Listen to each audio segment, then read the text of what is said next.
Big weddings are a big thing, and people still want to have massive celebrations with over 100 people in Italy post-COVID. I'm going to tell you today how to build a wedding for 100 people and what it will cost. Ciao, I'm Lucy. I'm the founder of Lista, a platform that helps you plan your Italian wedding without the hassle. Our website is full of articles, advice, and freebies that really help you get into planning, know what you're doing, and enjoy the process. In this episode, I'm talking about bigger weddings, so that's anything over 100 people. Now, post-COVID, everybody thought that we'd go intimate weddings and we'd do them big, but actually we're still seeing a trend where loads of people are still having really big weddings. You want to celebrate, you've been through a lot and you want the party of the century. I'm going to show you how to build one. So big weddings take more planning logistically. They really are a project, and you need to think of them as a specialist project and event that needs proper management. So my first step in building a bigger wedding is to 100% hire a planner. Now, I'm a planner myself, but it's not my intention to make everybody have a planner.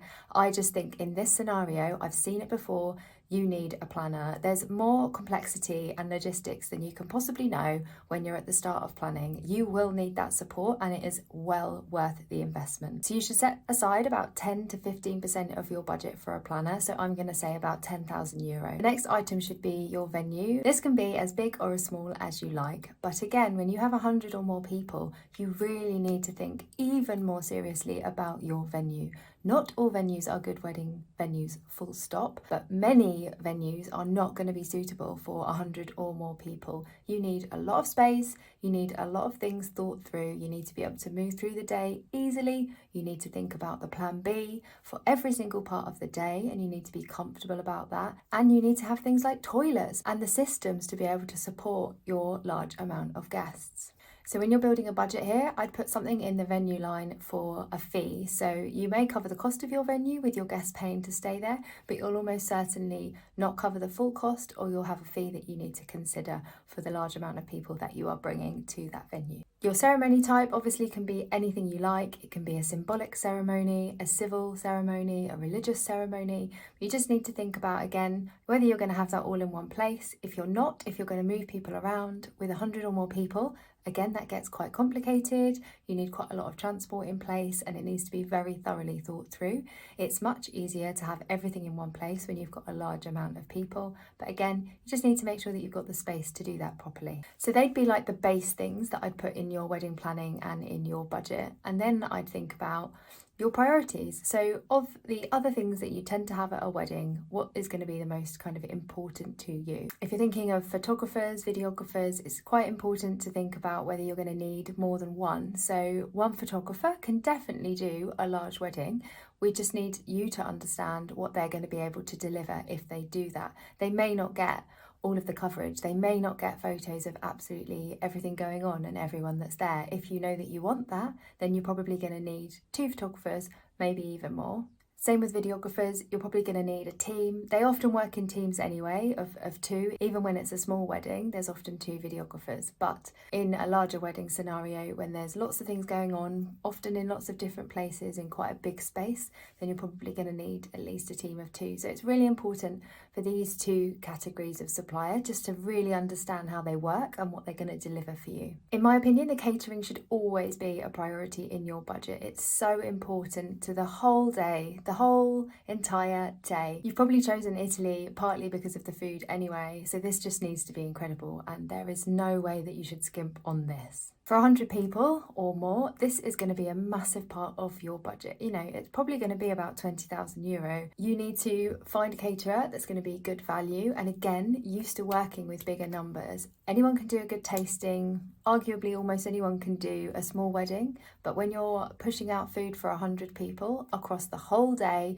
across multiple different spaces, in the heat, that is a whole other operation, and you really need someone that you know that has done it before, that you can trust, and you've just got really good testimonials from. Ways to get good value from your caterer in this scenario when you've got 100 people. Obviously the price per person is a major factor, but what do they include? If they're including much more than other caterers within that price, and the quality of service and food stays the same, then obviously they're probably going to be the ones to go for. This is an area in your budget that if you pick right could save you thousands of pounds if you choose the right caterer for a larger wedding. Guest care and logistics are going to be something that should be high on your priority list. When you've got that many people coming across to Italy for your wedding, you really need to put them first. You need to do this when you're choosing the venue. You need to do it when you're thinking about booking transport, when you're thinking about how you're going to feed them across the days that they're staying with you. This needs to be built in your budget from the start. And transport is expensive. I think it shocks people. So you really need to set aside, for example, I'd say around €1,000 per 30 people to cover transport just for the one wedding day. When we're thinking about music, obviously at a larger wedding, more people, at a ceremony, for example, you're really going to need a microphone. The people at the back are really going to need that to be able to hear what you're doing.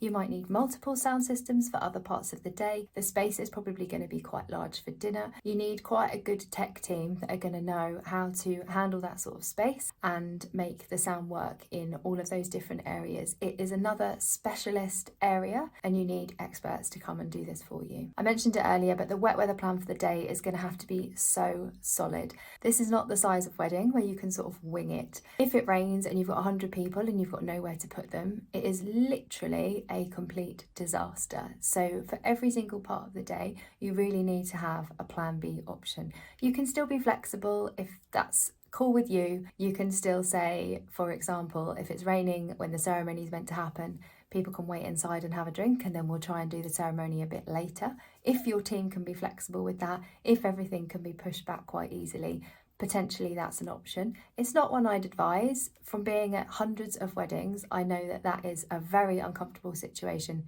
to be in. It is not fun for anyone on the day, truly, and the best thing you can do is make sure that you have a robust plan for every single moment of the day. So ceremony, aperitif, dinner and party, you need an inside covered space for each of those. Obviously, most venues won't have a big enough space for all of those parts of the day for over 100 people, and you may need to consider putting a tent in your budget from the start. Finally, it's decor. So this is something that is almost always under budgeted for. For 100 people, you're going to need more items. So if you think you've got chairs at the ceremony that you have to pay for, you've got longer lengths of table, you're going to need more menus, more flowers, more lighting coverage. You're going to need a bigger space to cover that. All of these things add up, and I would budget at least 10 to 15,000 euro for decor. And you may be shocked by that, but genuinely, people that are trying to be minimal with their decor still spend 10,000 euro easily every single time. And we're in 2023.